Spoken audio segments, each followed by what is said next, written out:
Hola, bienvenidos. Hoy vamos a charlar con Adriana Amado, que es periodista, docente, investigadora. Adriana, ¿cómo va? ¿Qué tal? ¿Cómo estás? Te escuché decir, Adriana, que la comunicación en las redes está más cerca de la inteligencia colectiva del enjambre que de la irracionalidad de la manada.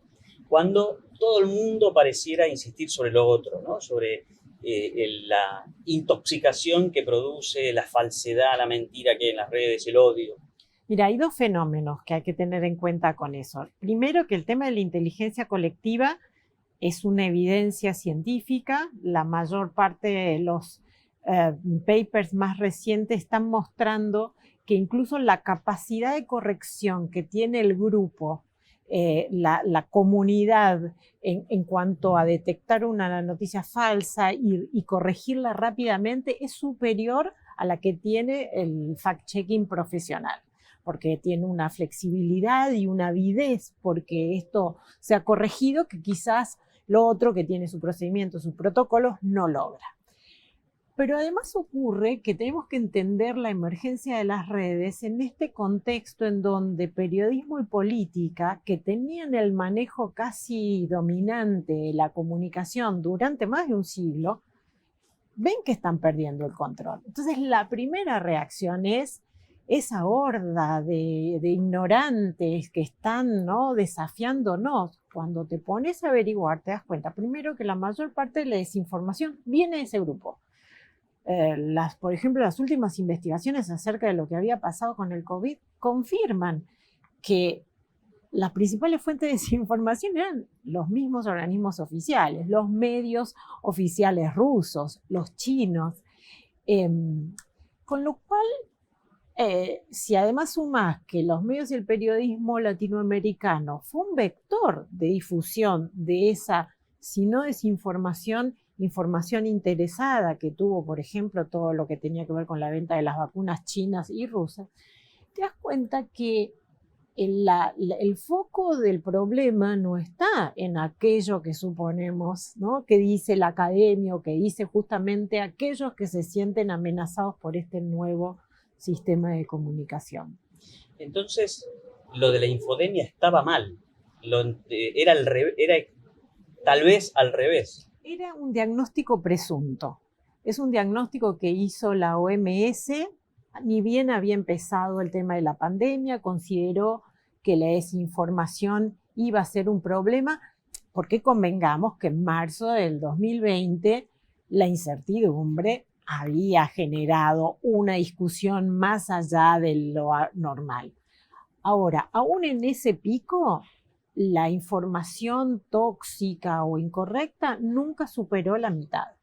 Después bajó y enseguida encontró unos niveles, los habituales, que es la mínima parte. O sea, esto no significa desconocer el fenómeno de la desinformación, sino que es un fenómeno, sino decir que es un fenómeno marginal, que está muy localizado, además, que tiene que ver con estas minorías intensas que además no las vas a cambiar por más que les des los argumentos, las evidencias. O sea, forma parte de la discusión política de siempre.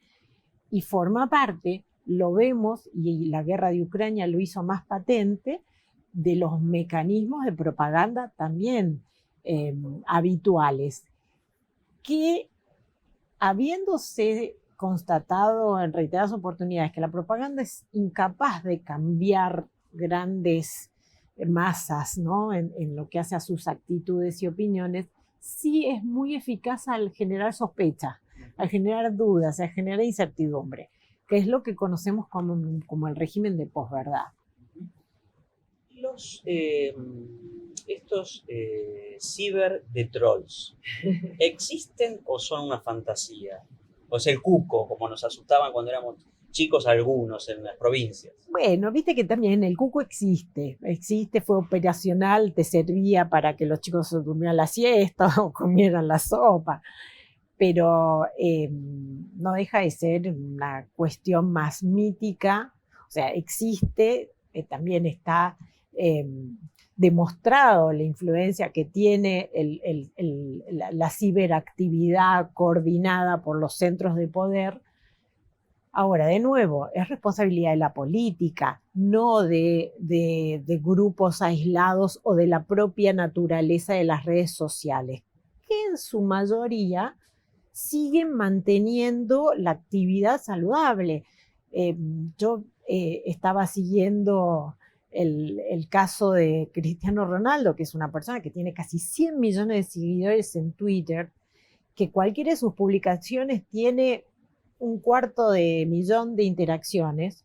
Cuando hace unas semanas publicaron el fallecimiento de su hijo, tuvo una cantidad de salutaciones y de apoyos que era muy superior a cualquier Empatía actividad global. o sea, entonces vos decís, si una persona de esa naturaleza logra esa empatía, quiere decir que las redes también dan cabida a lo humano, lo que pasa que, de nuevo, la actividad académica y la política se concentra en el desvío. Y a veces perdemos de vista que el desvío es una parte, pero no la totalidad de lo que hacemos en las redes sociales.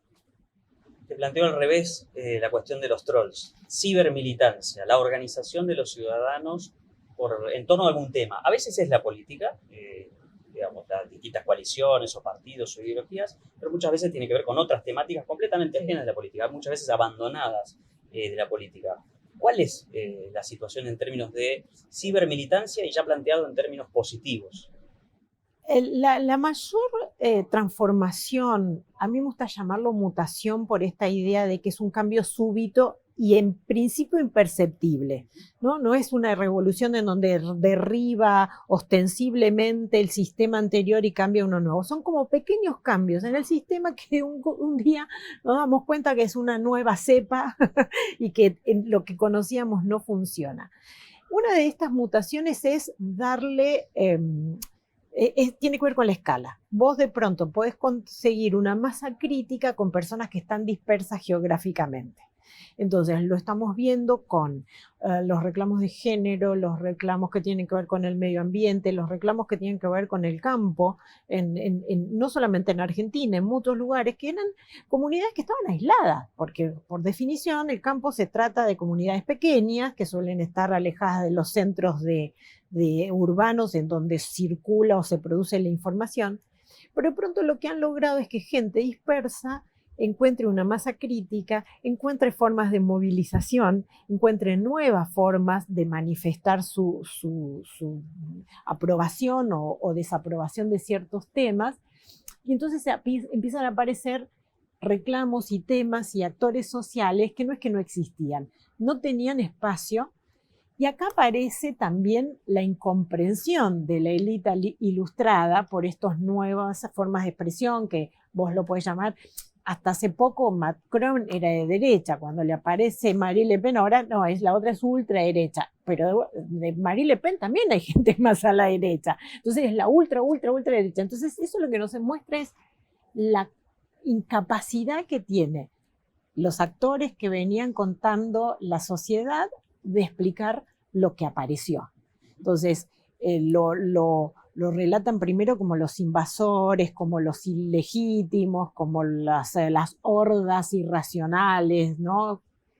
Y de pronto nos está mostrando la sociedad que ni son tan irracionales, ni son tan ilegítimos, y que en realidad lo que pasa es al revés. Quizás la prensa establecida no sabe interpretar fenómenos como Trump, Bolsonaro, Marine Le Pen. Uh-huh. En algún momento, en esto que estás describiendo, se cristalizaron algunos conceptos en torno de la conversación en redes, como por ejemplo las burbujas de filtro, ¿no? Sí. Esta idea de que yo estoy en un microclima con la gente a la que sigo o me sigue y el algoritmo me manipula porque me da más de lo mismo que yo consumo.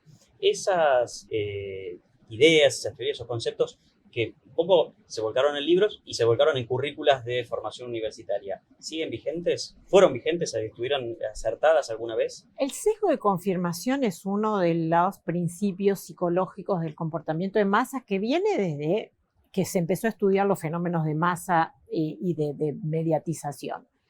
Es obvio que nosotros vamos a aceptar lo que nos es afín. Vea cualquiera de ustedes su biblioteca. La biblioteca es el mayor sesgo de confirmación y la mayor burbuja que podemos concebir. Sin embargo, nadie se queja de la burbuja de la biblioteca. La burbuja, esa denuncia, tiene que ver con esta masa crítica, ¿no? De empezar a juntar gente que no pensabas que era tal en cantidad, ¿no? Que era tan numerosa. Lo que te demuestran de nuevo los estudios es que, contrariamente a lo que pasaba en tiempos en donde no estábamos expuestos a esta eventualidad de las redes sociales, es que hoy tenés mucha más diversidad de fuentes. Hay un consumo incidental, quizás más superficial en algún lado, pero no por eso menos diversificado, donde vos al final del día tenés muchas más fuentes que las que solías tener cuando te recibías un diario en tu casa, la televisión te recorría 2 o 3 canales, porque aunque había 5, en el conurbano veías 2 o 3 con suerte. En ese caso ibas de un lado a otro y no mucho más. Recibías un diario en tu casa, ibas a una facultad en donde te decían las lecturas que tenés que hacer es esta, las otras lecturas se demonizaban totalmente. ¿Qué sesgo de confirmación me hablan de Facebook? Si obviamente yo me rodeo de mis amigos, está en mi derecho. O sea, la pluralidad es una expectativa, no es una obligación. La paradoja es que quienes más se escandalizan del sesgo de confirmación y de la burbuja están encerrados en una burbuja y en un concepto de la sociedad que es del siglo XX, con suerte, sino del siglo XIX en muchos casos. Adriana, Trump ganó las elecciones en su momento gracias a Cambridge Analytica. Es interesante ver que la Oficina de Información Pública del Reino Unido hizo una investigación súper exhaustiva y llegó a la conclusión determinante y vinculante, porque de hecho había varias denuncias, de que no existió en el sentido en que popularizó esa miniserie de Netflix, que es una gran ficción.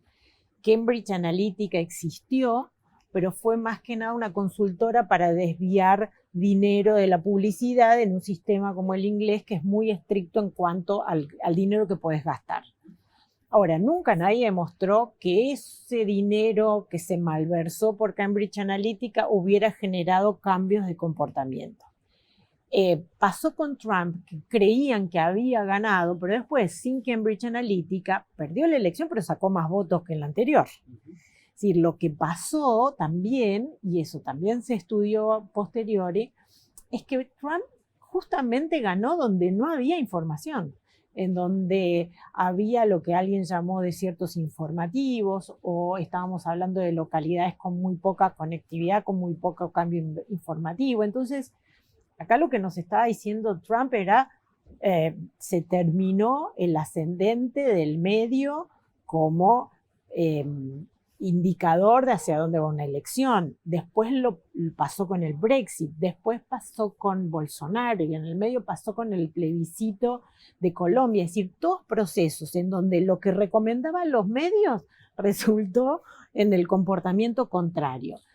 Ante ese desconcierto, lo primero que dijeron, entonces lo manipularon otros. No, lo que estábamos viendo es que ya ni se manipulaba por los medios, ni se manipulaba por las redes sociales. Lo que estamos viendo es una sociedad muy refractaria, muy entrópica, que va a su aire y que sí de pronto encuentra agregaciones que no eran posibles hace apenas 20 años atrás. Primero, para recordarle a la audiencia, ¿a qué se llama fact-checking? Y después, ¿sirvió para algo? Cuando aparece la circulación de desinformación, una de las soluciones que se pensó es la detección, el señalamiento. Te diría que eso se basa en un concepto que es tan viejo como el relato bíblico. ¿Sí? En la Biblia había una frase que decía: la verdad nos hará libres. Y eso es pensar que cuando vos te expones a lo cierto, ya automáticamente eso te ilumina y por lo tanto no querés lo otro. Los estudios demuestran que el fanático, por más que le muestres evidencia, ¿no? La evidencia no cambia las creencias. Eso está visto. Y después el otro problema que tiene la verificación es que generalmente llega a la gente a la que no consumió aquello que se verificaba. Y acá te encontrás con un problema que es de la industria de la información. Imagínate qué pasaría en la industria láctea si el control de calidad de los yogures lo tuviera después que circuló el yogur por los supermercados. Si hubiera alguien que no pertenece a la industria láctea, sino que se erige como un tercero que dice, este yogur está contaminado. Lo que vas a generar es que la gente desconfíe de todos los yogures y por todo el tiempo. No sé cuándo me va a tocar uno que es equivocado. Y eso se ve en la caída que tuvo el consumo de noticias, la caída de la credibilidad de la información que es sostenida en todos los mercados. Es decir, que esta proliferación de diagnósticos presuntivos de infodemia y desinformación, el efecto colateral es que se desconfió de todo. Y ahí es donde también, más allá de que ha sido una gran industria para los fact-checkers, porque ha sido muy subsidiado, ha conseguido muchos fondos, la pregunta es por qué no ha logrado, salvo algunas excepciones, integrarse a la industria de los medios. ¿Por qué tiene que ser a posteriori? ¿Por qué tiene que ser, digamos, con esa connotación que es riesgosa en Latinoamérica de que hay alguien, digamos, que los medios mienten o que la gente miente o que la información es algo para desconfiar? Digo, yo creo que ahí tendríamos que estar pensando ya en una segunda generación del chequeo que aporte su clarividencia y sus herramientas a que se mejore la calidad de la industria antes de que salga.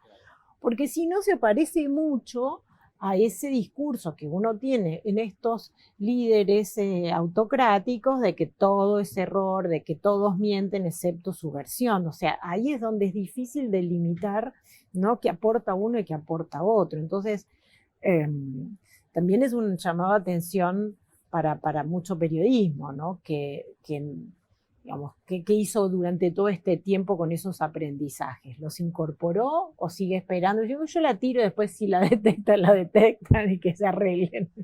Hablando de periodistas, Adriana, hay un tipo, probablemente un estereotipo, de colega periodista, no necesariamente mayor, puede ser también relativamente joven, que no tenía redes, probablemente, ¿no? Se resistió todo lo que pudo, abrió finalmente sus redes, pero las cerró a comentarios, y no conversa, no responde cuando se le señalan errores o diferentes miradas sobre lo que produce. ¿Eso tiene cura? Es curioso, porque en una sociedad que quiere rejuvenecer en todos los aspectos, en el periodismo quiere ser viejo. Y de hecho entran en las redacciones jovencitos de 30 años y automáticamente abandonan su Twitter, abandonan sus prácticas de redes y se convierten en un editor de 60 años que reniega de estas nuevas cuestiones. Creo que tiene que ver con esta lógica de que estamos viviendo un momento de una comunicación dialógica que requiere otras competencias. El periodista fue entrenado para producir todo, producción audiovisual, producción radial, producción gráfica, pero no hay ninguna materia que sea conversación. No hay ninguna materia que sea... Por ahí en algunas escuelas de Estados Unidos está el debate, pero está más relacionado a la política que al periodismo. Y hoy el periodista es una persona que tiene que encontrar un lugar dialógico en la sociedad, por esta ventaja, porque la sociedad le va a corregir y le va a orientar acerca de la fuente adecuada mucho antes que el fact-checker o que el tribunal de ética o que el jefe de prensa del presidente que lo llama para decirle que está equivocado, ¿no? ¿Y dónde se aprende a conversar? Alguna vez ya te lo pregunté. Creo que en tu último libro, Las metáforas de periodismo, recorres bastante. Es un libro interesante para colegas porque pareciera contramano de mucho de lo que está instalado, se dice. ¿Dónde un periodista, alguien que se está formando o alguien que necesita transformarse, aprende a conversar con las audiencias, con los públicos, con las fuentes incluso de cara al público? Es interesante porque las nuevas generaciones, pensá que ya no son nuevas, ¿no? Es como los jóvenes de la política, ya son 40, pero quiero decir, de los millennials y los Gen Z para acá, que son mayoría en Latinoamérica, son grupos que ya se criaron en un espacio dialogal, ¿no? El videojuego es un espacio por definición participativo. No hay videojuegos de espectadores, porque incluso los que son de espectadores, que ven los streaming, comentan, participan. De hecho, plataformas como Twitch te invitan a pagar por comentar, o sea, eso te da cuenta de la valoración, que ya lo había descubierto el reality show. En el reality show vos, el televidente paga por votar, y paga, cosa que no pasaría con la democracia. Imagínate si para votar un presidente vos tenés que pagar. No vota nadie, la abstención sería del 80%. Pero en los videojuegos la gente vota y paga por participar y por jugar y por estar en las partidas donde están todos. Lo que pasa es esto que te decía, después entran en las redacciones y dicen, no, esto es televisión. Entonces la televisión está de espalda al público. El público se lo imagina sentado comiendo una pizza con las manos ocupadas en los cubiertos. Es Homero el público, ¿no? Exactamente. Pasivo completamente. Exactamente. Y cambió, no es más así. Está más cerca de Lisa Simpson, que es un personaje un poco molesto porque tiene siempre una opinión formada de todo. Que en un punto es incómodo. Y ese es el primer entrenamiento. Entender que esa conversación o esas observaciones es parte del ambiente, que no podés enojarte por todo, que no puedes tomar a personal toda esa cuestión, pero sí te está diciendo algo de lo que vos estás haciendo. Y también te está hablando de la burbuja en la que estás. Entonces, claro, un periodismo que estaba entrenado para creer que toda la población era su público, descubrir que su público a veces entra en una sala de cine, con suerte, es frustrante. No es decir, mira, háblale a estos son, y si te están diciendo que vas por ahí, y bueno, por ahí te están marcando qué temas, qué enfoques le interesa. Y a veces ese, ¿no? Como una herida narcisista, entender que ni es el periodista ni es el medio el que baja, sino que es esta mutua interacción con las audiencias la que te va marcando quiénes son. Entonces, ¿dónde se aprende? En realidad venimos ya de generaciones que saben conversar. El problema es que estamos todavía en un régimen anterior que no admite la incidencia. Probablemente a conversar se aprenda conversando, ¿no? Y para eso hay que animarse a participar más en redes. Esa es un poco mi pedagogía, ¿no? Digamos, yo lo que estoy tratando, hace mucho que vengo capacitando desde Info Ciudadana periodistas de toda Latinoamérica, y hace más de 10 años que yo tomo examen por Twitter. Mis exámenes de todas las materias, incluso de los posgrados, son por Twitter. La gente al principio le agarra, viste, como el pánico. Y ¿sabes qué? Ahí es donde vos te medís. O sea, no en el confort de un examen que solo va a leer una persona. Vos sos periodista, con lo cual si no sos capaz de defender una tesis académica delante de todo, y entonces no estás entendiendo cuál es tu misión. Adriana, ¿la autenticidad es un valor clave de este tiempo? Sí, porque la credibilidad se convirtió en el objetivo final, ¿no? Cuando estamos hablando de los fact-checkers o de la calidad de información, ¿cuál es el objetivo? Si vos la manipulación de conciencias como que se creía en la propaganda del siglo XX ya no es posible, lo mejor que podés es consolidar tu audiencia, tu comunidad, tu grupo de fans, tus votantes, desde la confianza y la credibilidad. Y en un ambiente en donde todos somos visibles, la credibilidad no lo tiene el que se hace visible como pasaba en el siglo pasado.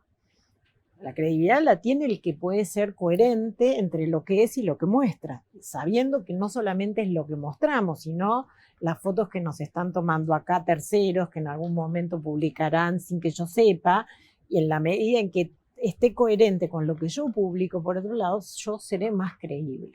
Entonces, esta lógica de cambiar la visibilidad por la credibilidad también es esa mutación sutil que ya nos puso en otro lado.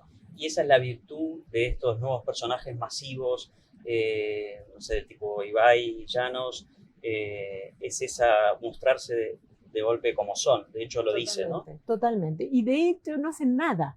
Porque si vos te pones en sus sesiones, en sus streaming, no es que están, hoy vamos a hacer el programa de tal cosa, hoy vamos a hacer el tema tal otra. No, ves gente hablando de cualquier tema, incluso de temas que nunca entenderás, pero que vos asistís porque se resulta entretenido ese intercambio.